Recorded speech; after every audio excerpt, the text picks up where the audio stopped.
retrô, agora em homenagem a Cristo. Eu quero saudar a igreja com a doce, imaculada, graciosa, salvadora paz do nosso Senhor Jesus Cristo.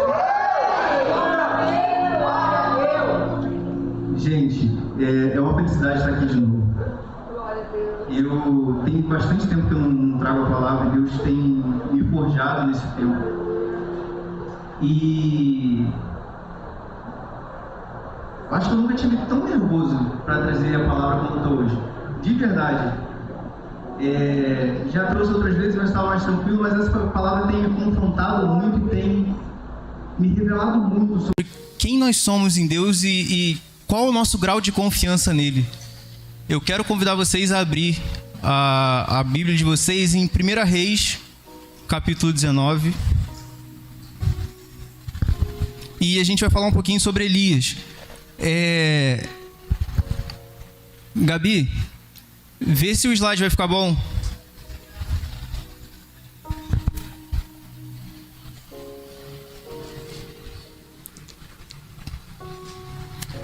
Tá dando para vocês lerem aí, mais ou menos? Se não tiver, fala que não, hein? Pode falar que a gente não utiliza.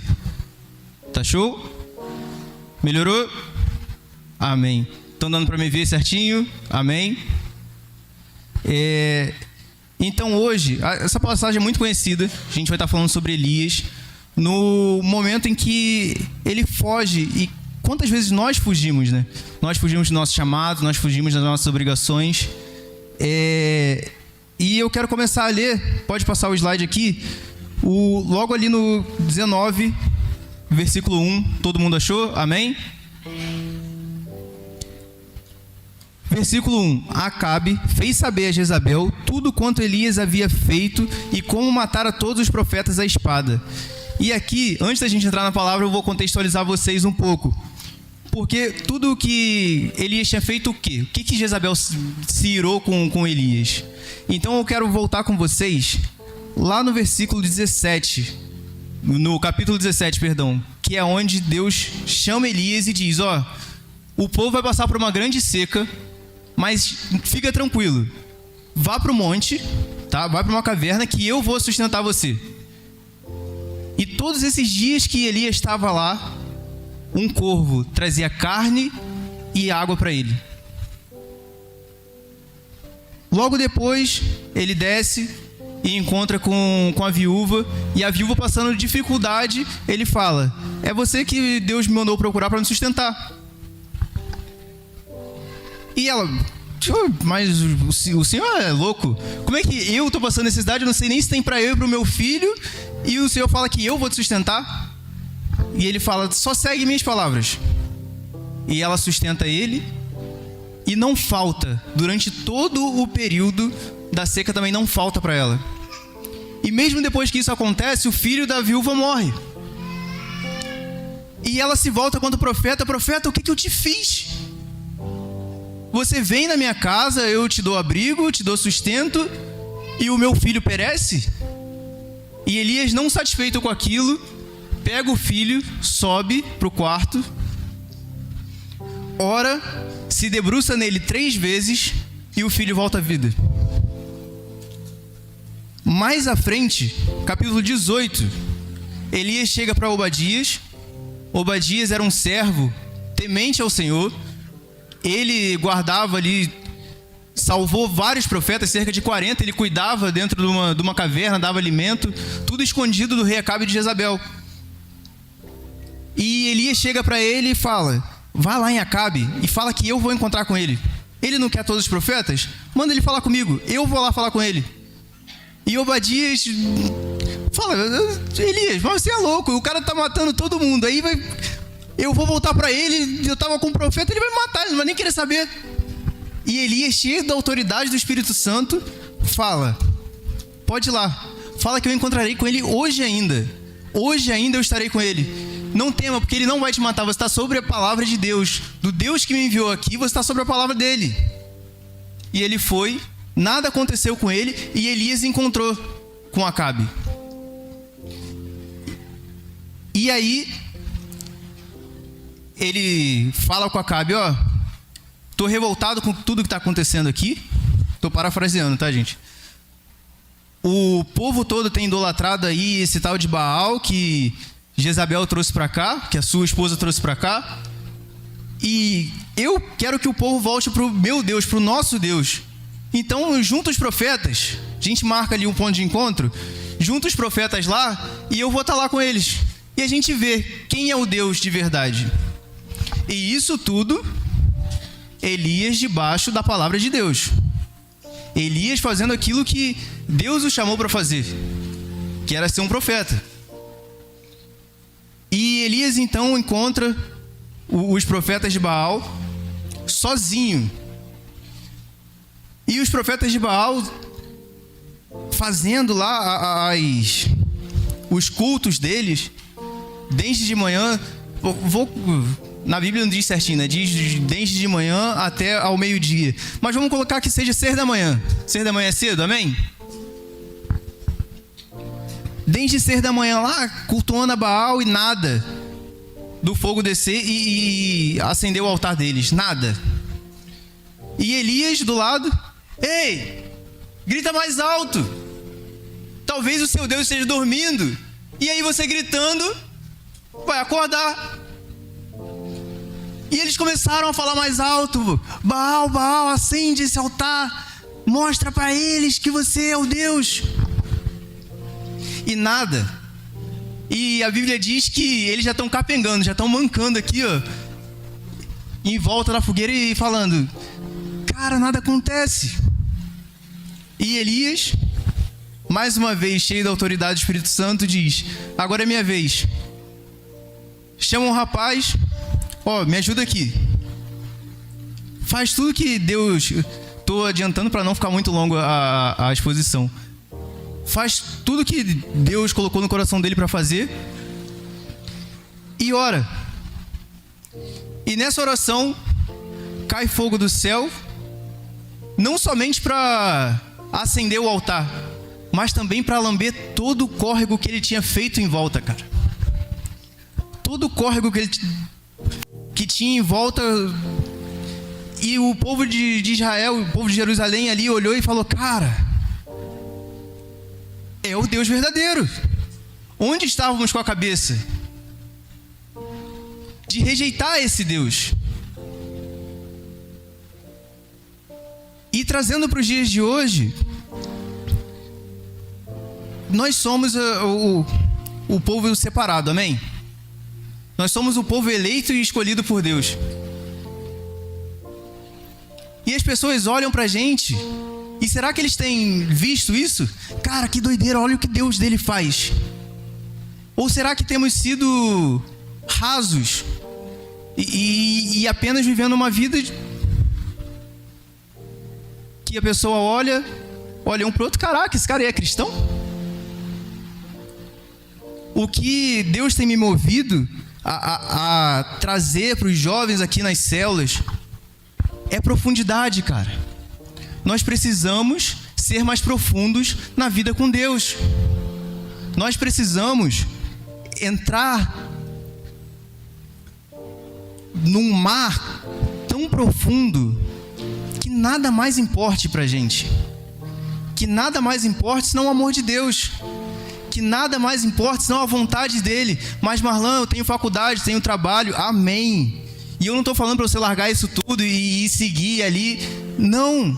Mas que se você perder o seu trabalho, não afete sua vida com Deus. Se você perder o seu relacionamento, não afete sua vida com Deus. Se você perder o período da faculdade, não afete a sua confiança em Deus. Amém? Então vamos voltar ao texto. Versículo 2. Então Jezabel mandou um mensageiro a Elias e dizer-lhe: façam-me os deuses como lhe aprouver, se amanhã, a estas horas, não fizer eu a tua vida como fizeste a cada um deles. E aqui, eu acho engraçado que o mesmo Elias, que estava ali com certeza, zombando dos deuses deles, ouve isso e fica com medo. a rainha lá de Jezabel fala que os meus deuses façam comigo o que lhe aprouver. Que deuses? Se um versículo atrás, cara, um capítulo atrás, ele estava zombando. Vamos para o versículo 2. Versículo 3, perdão. Temendo, pois, Elias levantou-se e foi para salvar sua vida. E chegou a Berseba, que pertence a Judá, e ali deixou o seu moço. Lembra aquele cara que estava ajudando ele lá no altar? Ele deixa esse moço ali. Versículo 4. Ele mesmo, porém, se foi ao deserto, caminho de um dia, e veio e se assentou debaixo de um zimbro. E Deus falou comigo, cara, fugir de ameaça não é o seu chamado, não é o nosso chamado. Eu vou pedir para abrir aqui para mim, Salmos 55, do 2 ao 8. A gente vai ler junto, o pastor pregou aqui há um tempinho atrás. E Davi aqui está em guerra contra seu filho Absalão. E ele clama ao Senhor: ouve-me e responde-me. Os meus pensamentos me perturbam e estou atordoado. Diante do barulho do inimigo, diante da gritaria dos ímpios, pois eles aumentaram o meu sofrimento e irados mostram seu rancor. O meu coração está acelerado, os meus pavores de morte me assaltam. Temor e tremor me dominam, o medo tomou conta de mim.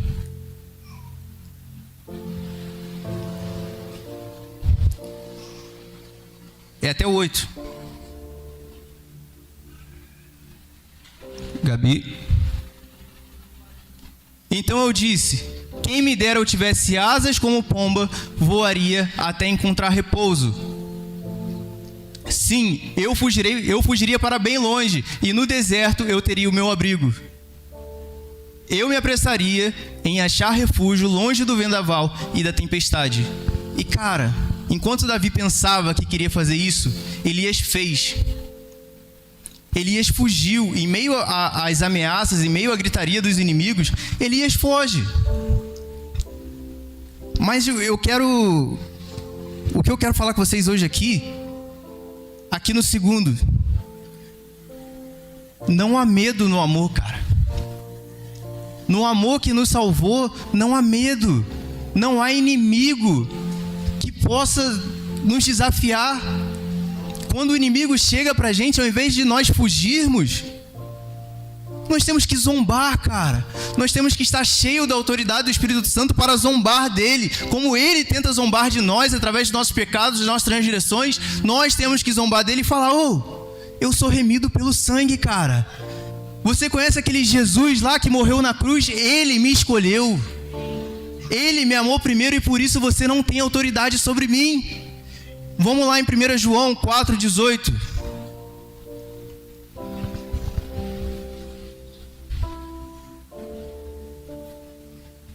O fato é que você já teve... 1 João.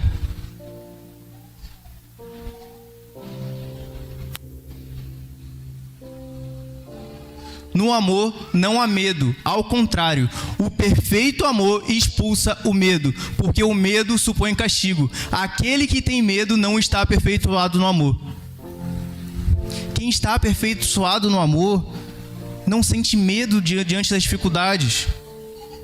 E eu não estou falando que nós somos indestrutíveis, nós somos o homem de aço que não tem medo de nada, não. O que eu estou falando é: se nós olharmos para o alto, se nós olharmos para Deus, se nós olharmos para o que é espiritual, nós não sentimos medo. Nós temos a certeza, não da vitória terrena e que tudo vai dar certo, não, mas nós temos certeza da salvação, porque Ele morreu por nós.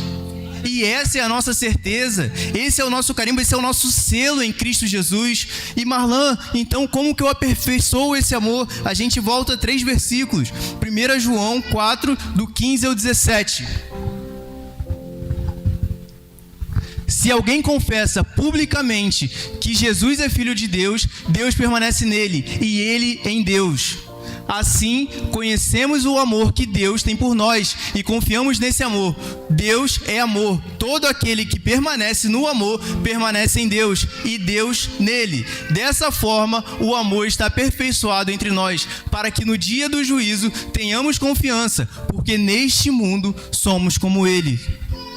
Assim nós nos aperfeiçoamos nesse amor, confessando Jesus publicamente, tendo uma vida pautada em Jesus, querendo, não carregando esse nome de cristão como qualquer coisa, não, mas sendo realmente pequenos cristos, seguindo cada dia ali o passo de Jesus, e não que consigamos, mas todo dia, ter um momento ali de devocional e falar: Senhor, me perdoa pelos nossos pecados, me perdoa pelos meus pecados, porque eu feri aquilo que o Senhor deixou para mim. E a partir desse amor perfeito, esse amor já em nós podemos dizer, Hebreus 13:6, coloque para mim, por favor. Podemos, pois, dizer em confiança: o Senhor é o meu ajudador, não temerei o que pode me fazer o homem. E é o que Elias deveria ter respondido. Jezabel mandou falar que vai te matar, hein? Elias deveria responder: com o Deus que eu sirvo, o Deus que me sustentou em todas essas provações, o Deus que me trouxe até aqui, nenhum humano pode contra ele. E esses deuses aí fajutos que eu acabei de zombar ali dos servos deles, quem é para encostar em mim? Então, que nós possamos buscar esse amor perfeito. Verso 4. Ele mesmo, lembra, ele estava no caminho do Senhor, ele estava seguindo tudo aquilo que Deus falou para ele, e a partir desse momento, ele mesmo, porém, se foi ao deserto e veio e se assentou debaixo de um zimbro. Ele saiu da obediência de Deus e se colocou no caminho que ele queria seguir, e pediu para si a morte, e disse: basta, tome agora, ó Senhor, a minha alma, pois não sou melhor do que meus pais.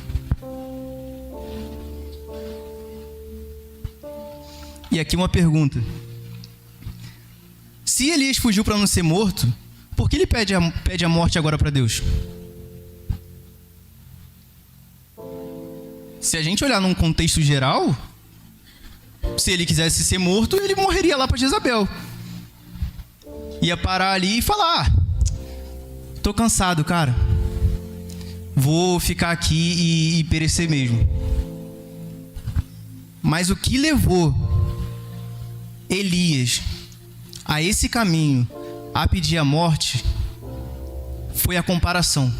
No finalzinho do verso 4, ele diz: pois não sou melhor do que meus pais.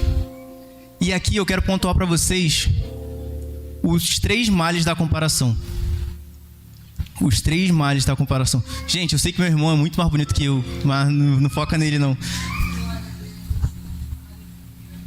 Então, aqui os 3 males da comparação. O primeiro, inveja. 1 Samuel 18, 8 e 9. Saul ficou muito irritado com o refrão e aborrecido disse: atribuíram a Davi dezenas de milhares e a mim apenas milhares. O que mais lhe falta senão o reino? Daí em diante, Saul olhava com inveja para Davi. E essa inveja ninguém entendia, Saul, porque eles chegavam a dizer: mas Saul, Davi é bom para você, cara. Ele ganha suas batalhas, ele toca a harpa para você e você fica mais calmo. Então por que você persegue? Mas tudo isso entrou por causa da comparação. Isso tudo entrou porque eu olhava para Davi e falava: cara, esse cara vai me engolir. Segundo ponto, soberba. 1 Coríntios 4, de 6 a 7. Irmãos, apliquei essas coisas a mim e a Apolo por amor a vocês, para que aprendam de nós o que significa. Não ultrapassem o que está escrito. Assim, ninguém se orgulhe a favor de um homem em detrimento de outro, pois quem torna você diferente de qualquer outra pessoa, o que você tem que não tenha recebido. E se recebeu, por que se orgulha, como se assim não fosse?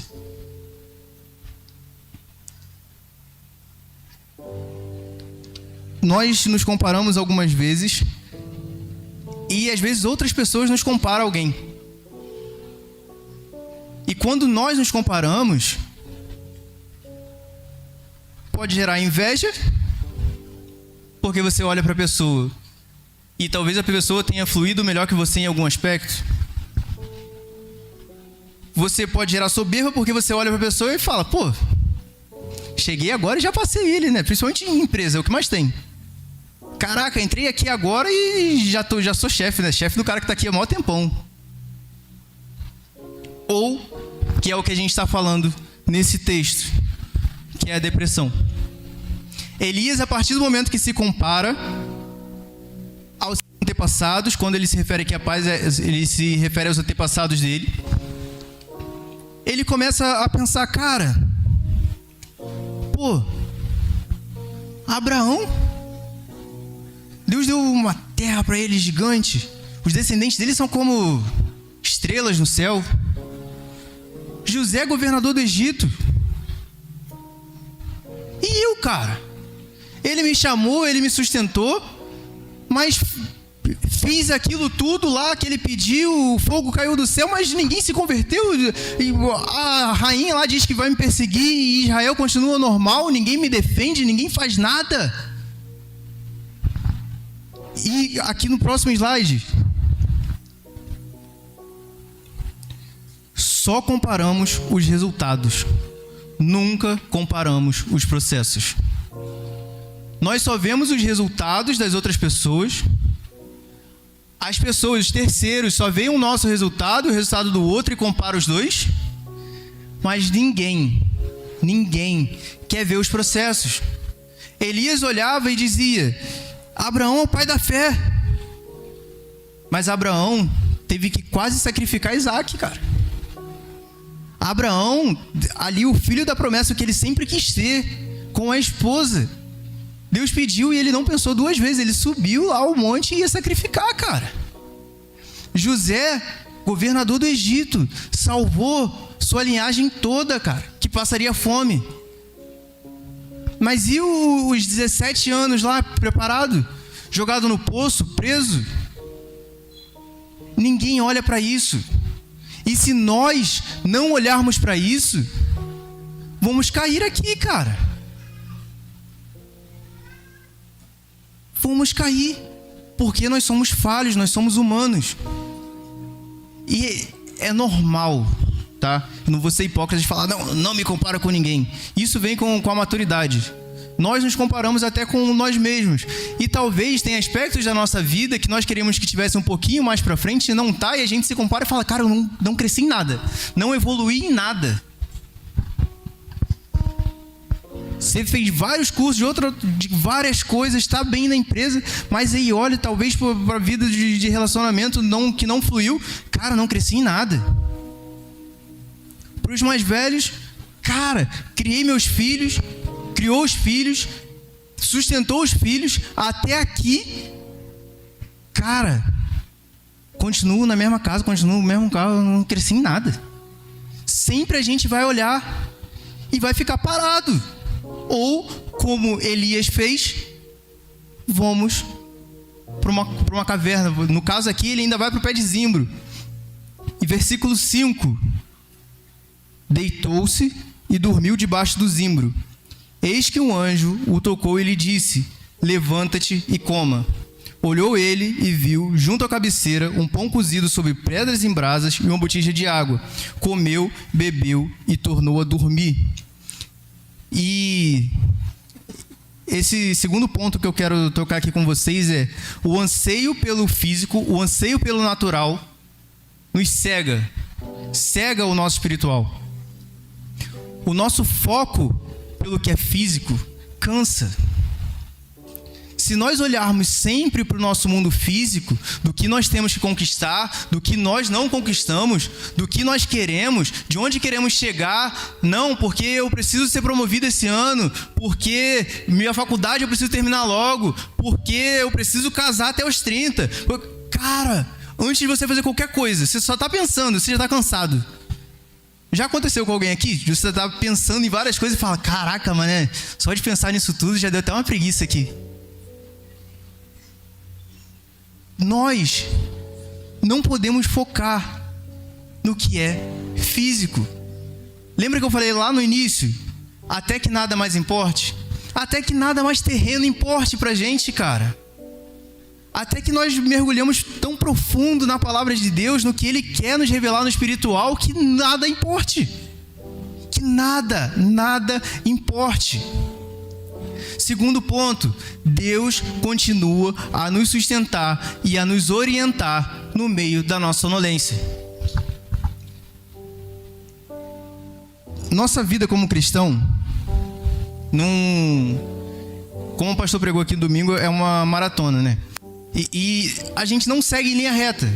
Nunca é em linha reta. Aquele cara ali que entrou e tá em linha reta nem é bom, né? Porque, tipo, se você entra, você tem que evoluir. Só que chega um momento que a vida nos faz, ou nós permitimos, focar em outra coisa e cai. E decai. E se você não tomar cuidado, se você não tiver uma vida com Deus, isso nos faz estar o quê? Sonolentos na presença de Deus. Não mortos. Mortos ainda não, mas sonolentos. Às vezes, nós estamos no culto e não estamos cultuando. Estamos aqui como número. Somos só ali mais uma pessoa. Gente, olha a igreja cheia. Mas não estamos adorando.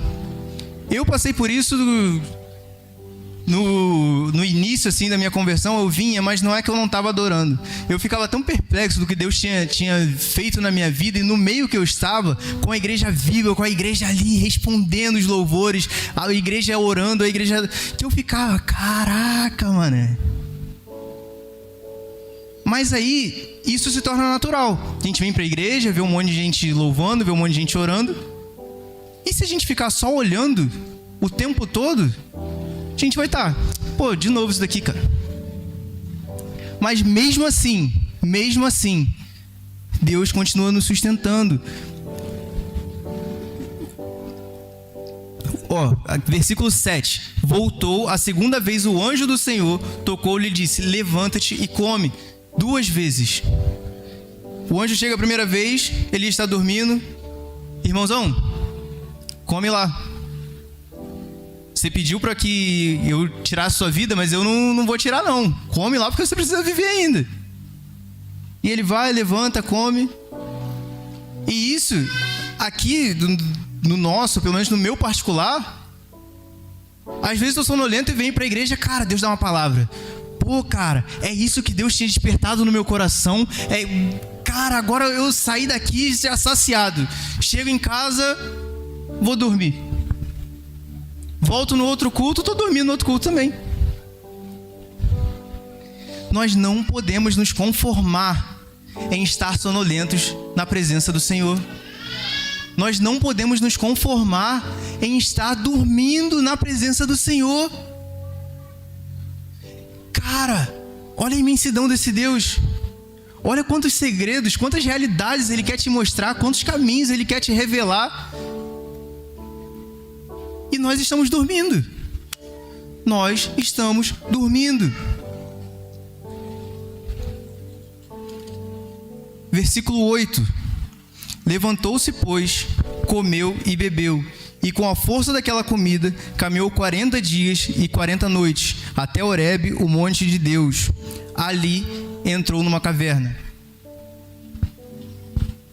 Ontem a gente estava lá no barracão, e a Alessandra trouxe uma palavra, e ela não falou exatamente assim, tá? Mas o contexto foi esse. Nossa ansiedade nas escolhas nos levam para mais longe. As nossas ansiedades em acabar com problemas, cara, Deus deu uma direção aqui. Levanta-te e come, porque o caminho é muito longo que você vai percorrer. Deus fala, o caminho é longo, mas não fala qual o caminho, porque Ele já tinha falado lá atrás.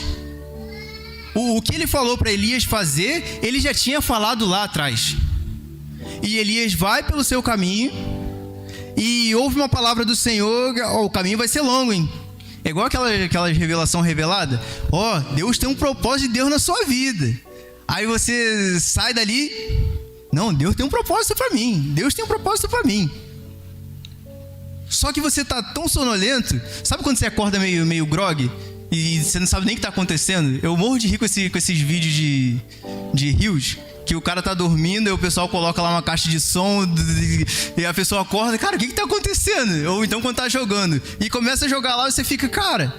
E aqui Deus fala: você tem um caminho muito longo a percorrer, tá? Ele, tá bom. Comeu, bebeu e continuou no caminho que ele tava. Continuou. E ele percorreu 40 dias e 40 noites. E esses 40 dias e 40 noites se refere para nós como o tempo que a gente tem perdido,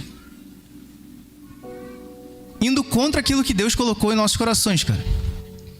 Indo contra aquilo que Deus revelou que quer fazer na nossa vida. E na vida de cada um aqui, eu vejo jovens sedentos, eu vejo jovens buscando. E eu tenho certeza, que pelo menos 90% aqui sabe a sua vocação, sabe para que foi chamado, sabe para que Deus quer usar. Até quando, cara, nós vamos continuar sonolento na vontade de Deus? Até quando nós vamos deixar nossa ansiedade tomar decisões pela gente? E eu sei, cara, é muito difícil. É muito difícil você abdicar de uma coisa ali, de uma coisa aqui, para estar fazendo a vontade de Deus. Na nossa idade, eu costumo conversar que é o momento que, se você faz uma escolha errada, tu vai pagar por essa escolha o resto da vida. Mas se você faz uma escolha certa, você vai colher os frutos para aquilo pro resto da vida também. É uma idade ali crucial. Porque os mais velhos, não tem nem, pastor Jefferson assim, não tem nem mais tanto tempo de vida. Mentira, pastor. Mentira, tá amarrado. O pastor tem mais uns 100 anos de vida. Mas tem menos do que a gente. Não, aí também não, né? Aí já é Júlio. Júlio não estava na criação, mas botou o pé no dilúvio. Mentira, meu pastor. Vamos você. Nós não podemos deixar a ansiedade tomar nossas escolhas, cara. Isso não pode roubar o nosso tempo. Vamos aqui, no versículo 9. Ali entrou numa caverna, onde passou a noite, e eis que lhe veio a palavra do Senhor, e lhe disse: que fazes aqui, Elias? E ele respondeu: tenho sido zeloso, Senhor, porque os teus filhos lá de Israel deixaram a tua aliança, derrubaram os teus altares e mataram os teus profetas à espada. E eu fiquei só, e procuro me tirar a vida. Aí Elias já entra uma contradição danada, né? Porque ele foge para não perder a vida e pede para o Senhor levar a vida dele, e aqui ele fala: cara, eu estou aqui porque pediram para tirar minha vida. Falaram que vão tirar minha vida e é isso. Mas o ponto principal desse versículo 10 aqui é que o nosso anseio pelo físico nos faz achar que somos merecedores. Salmos 88, do 8 ao 12, por favor, Wagner. Aqui eu vou só contextualizar para vocês. Emã é um levita escolhido por Davi, que cuida da casa do Senhor, e além de tudo, ele é um vidente. Quando Davi precisa de algum conselho, de saber de alguma coisa que vai acontecer na guerra, ele vai até Emã, e Emã é essa pessoa. E Emã foi muito bem sucedido no que se diz família, no que se diz ministério, mas lutou a vida toda contra uma depressão. E aqui ele fala com o Senhor: alongaste de mim os meus conhecidos, puseste-me em extrema abominação para com eles, estou ferido e não posso sair. Lembraram Elias alguma coisa? Eu estou só, Senhor. A minha vista desmaia por causa da aflição. Senhor, tenho clamado a Ti todo dia. Tenho estendido para Ti as minhas mãos. Mostrarás Tu maravilhas aos mortos? Ou os mortos se levantarão e Te louvarão?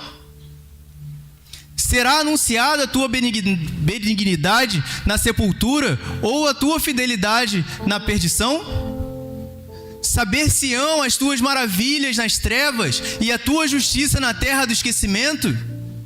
E ele aqui começa a questionar o Senhor: Senhor, eu tenho sido fiel a Ti, eu tenho feito as coisas aqui na casa do Senhor, eu tenho feito o que o Senhor falou, eu sou merecedor e por que eu sofro? Mas, irmão, em nome de Jesus, quebra esse paradigma. Nós não somos merecedores de nada, cara. De nada. Nada. Não há nada que você faça, não há nada que você fale, não há nada que você busque, não há nada que você pregue, não há nada que você cante que te faça merecedor de algo. O que Deus derramou sobre a sua vida, o que Deus te chamou para fazer através da graça absoluta e soberana dele.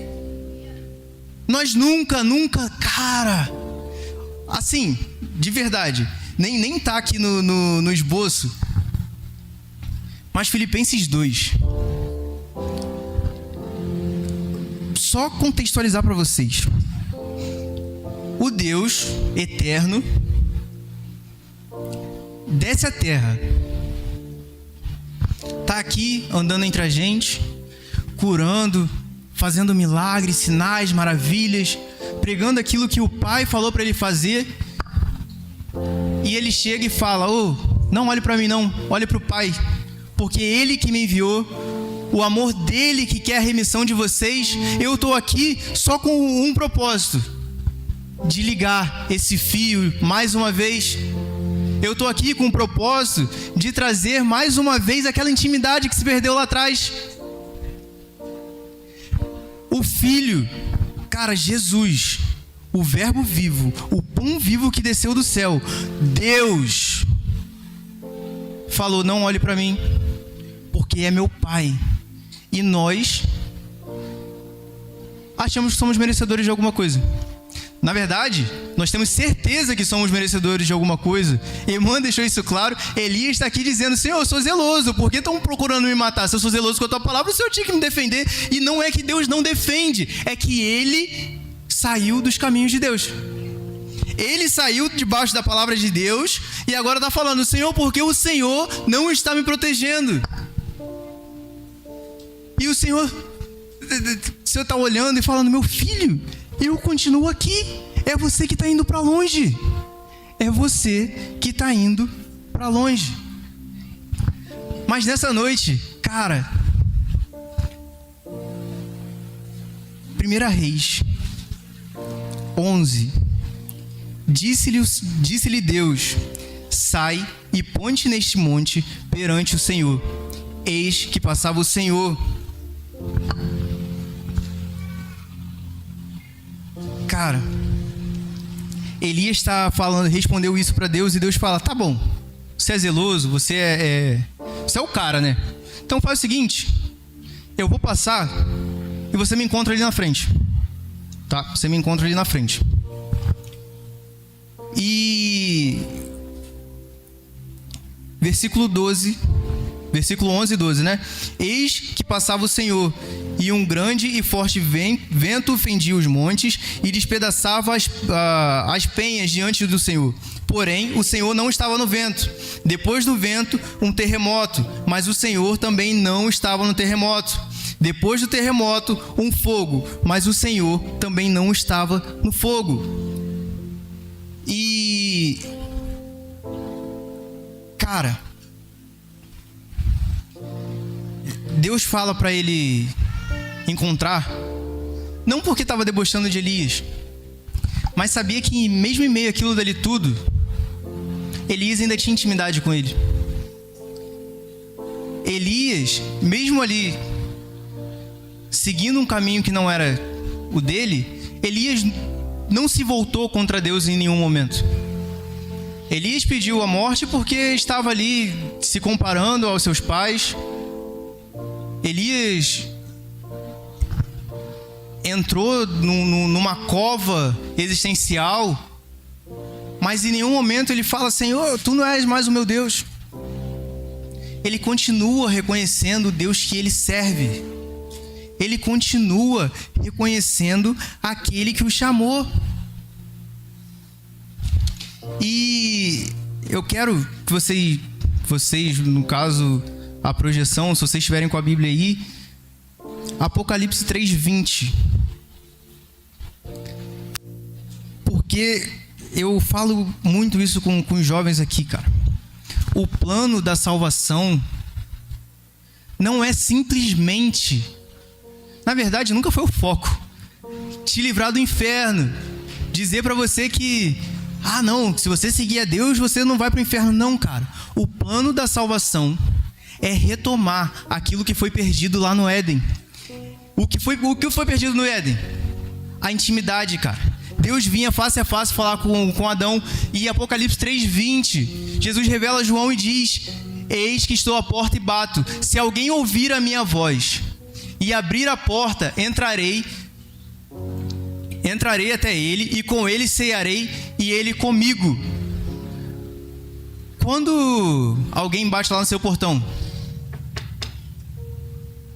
Sandro, se você não reconhecer a voz, você vai abrir? Não sei você não, você mora em condomínio, é anunciado antes. Mas no contexto geral, você está sozinho, em casa, já tarde da noite, você não pediu um lanche, está de dieta, não pediu lanche, fez comida em casa, e alguém chega lá no seu portão: Marlon,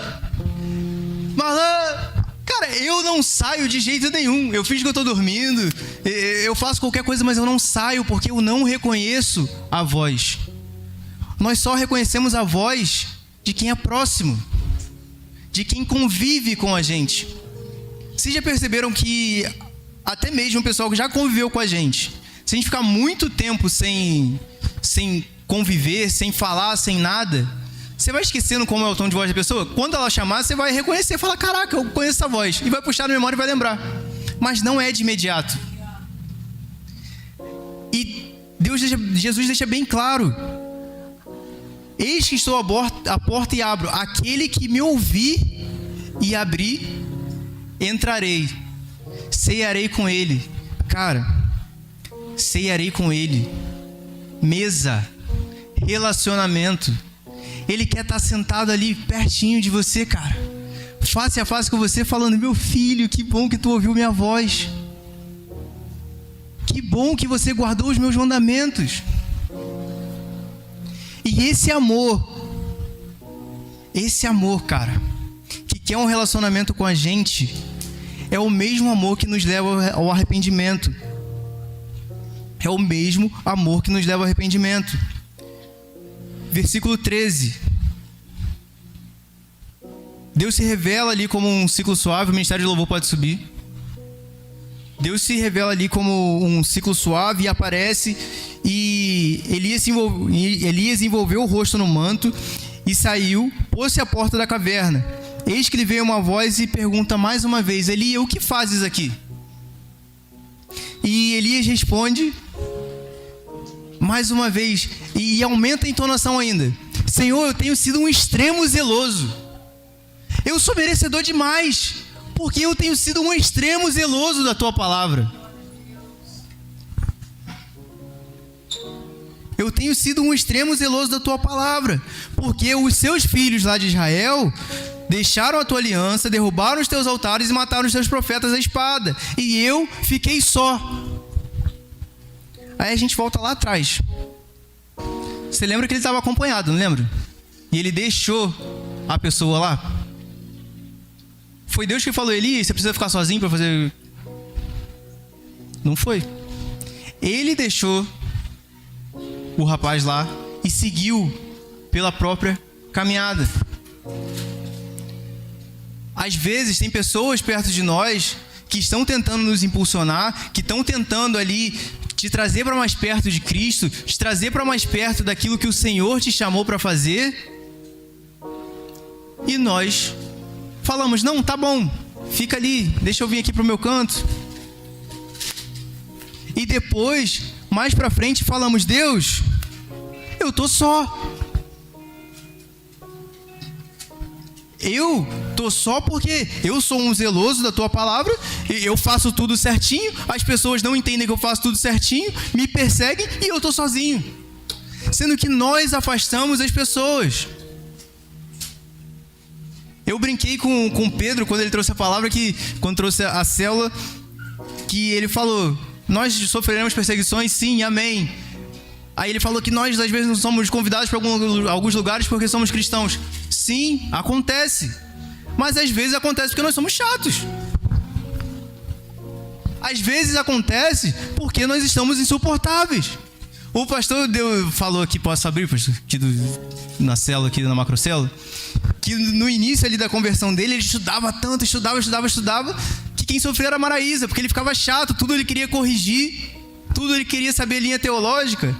Aí foi um start pra mim, porque João olhou pra mim, Amanda olhou pra mim, eu falei: será que eu tô chato assim, cara?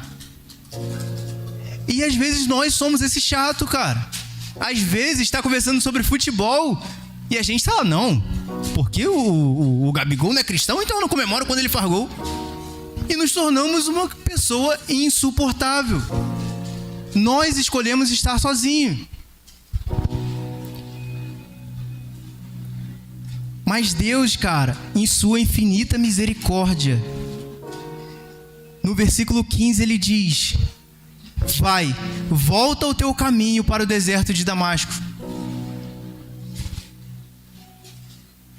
E esse volta ao teu caminho, a mesma palavra usada para volta ao teu caminho é a palavra usada para arrependa-se. Elias, você não é o cara bom? Você não é o cara que é zeloso com a minha palavra? Então se arrepende. Tudo aquilo que você tem feito até agora tem caminhado sobre os seus próprios pés, tem pedido a morte porque tem se comparado. Se arrependa, cara. Volta para os meus caminhos. E mais para frente ele dá uma lista de ordenança para Elias e fala: ó, volta ao teu caminho e unge rei e levanta um profeta em teu lugar, porque depois que ele fala: Elias, se arrepende, ele fala: Elias, tudo que ficou pendente, todo esse tempo que você perdeu, todos esses 40 dias e 40 noites que você andou para longe de mim, você vai ter que recuperar, cara, porque os meus planos são imutáveis. Os meus planos não são negociáveis. Você não pode interferir no plano do Senhor.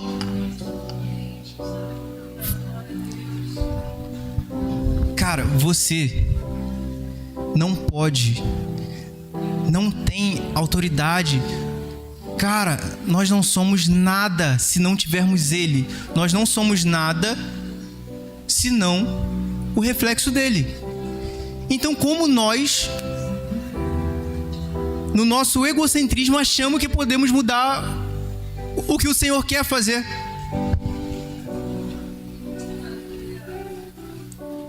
O Brasil tem várias palavras, né? Que vai ser a nação exportadora, que vai ser a nação que vai trazer um avivamento para os outros países que estão se perdendo. E deixa eu te perguntar uma coisa: quanto isso arde no seu coração, cara? Quanto isso tem ardido no seu coração de verdade? Porque nós somos a geração. Nós aprendemos com os erros dos que passaram, aprendemos com os acertos dos que passaram, e nós somos uma geração que deveria estar pronta para fazer a vontade de Deus. Mas nós, por ansiedade, por sonolência, não fazemos. Continuamos seguindo nos nossos caminhos. Apocalipse 2:5. Arrependa-te, pois, de onde caíste. Lembra-te, pois, de onde caíste. Arrependa-te e volta às práticas, às primeiras coisas. Elias, lembra onde tu caiu lá atrás? Então, de lá, era para você ter ido para o deserto de Damasco, para fazer essas coisas que eu estou te pedindo agora. Então, volta lá, cara. Você se arrependeu? Eu te perdoo. Mas volta. E o último ponto que eu quero tocar com vocês é: o amor nos restaura. Esse amor da intimidade, esse amor que se revela a nós, ele é o mesmo que nos restaura. Verso 18, Deus diz para Elias: também conservei em Israel 7.000 que os joelhos não dobraram, 7.000 que as bocas não beijaram Baal, 7.000 que continuam firmes em mim.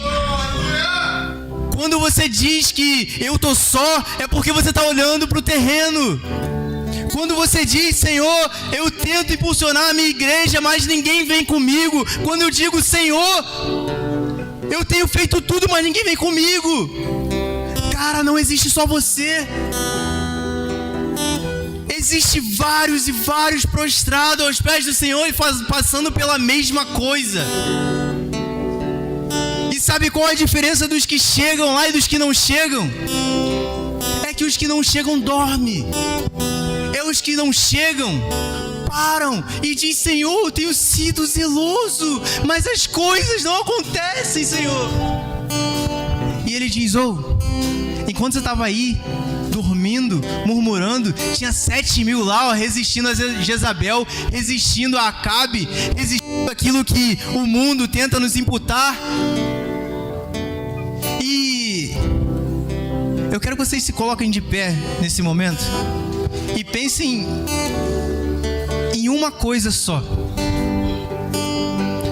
Quero que vocês pensem hoje, tá? Na vida de vocês. Vocês são os 7.000 que não se prostraram, os 7.000 que continuaram resistindo, os 7.000 que continuam ali na casa de Deus, fazendo a diferença. Ou nós somos como Elias, que dormimos, ou nós somos como Elias, que estamos dentro da caverna, dentro de uma cova existencial. Em nome de Jesus, feche seus olhos.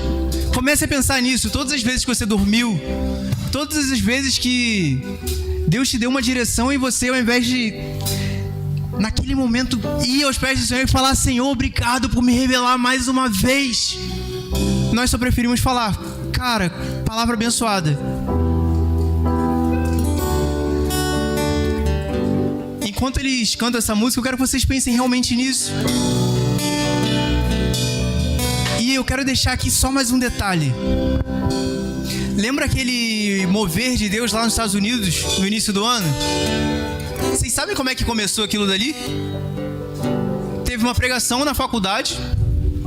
E depois da pregação, 4 jovens foram na frente do altar, não para falar com o pastor. Na verdade, eles não foram nem para orar, cara. Um deles veio à frente, se arrependeu de todos os pecados e começou a falar tudo o que ele fazia de mal. E coisas pesadas. E mais 3 jovens chegaram até ele. E ao invés de julgar e falar: nossa, o irmãozinho tá lá na frente falando coisas, sabe o que fizeram? Confessaram seus pecados também, cara. Não existe um sequer que não seja pecador. Nós estamos aqui pela graça de Deus. Então, em nome de Jesus, comece a pensar quem você é. Comece a pensar o que esse amor representa para você.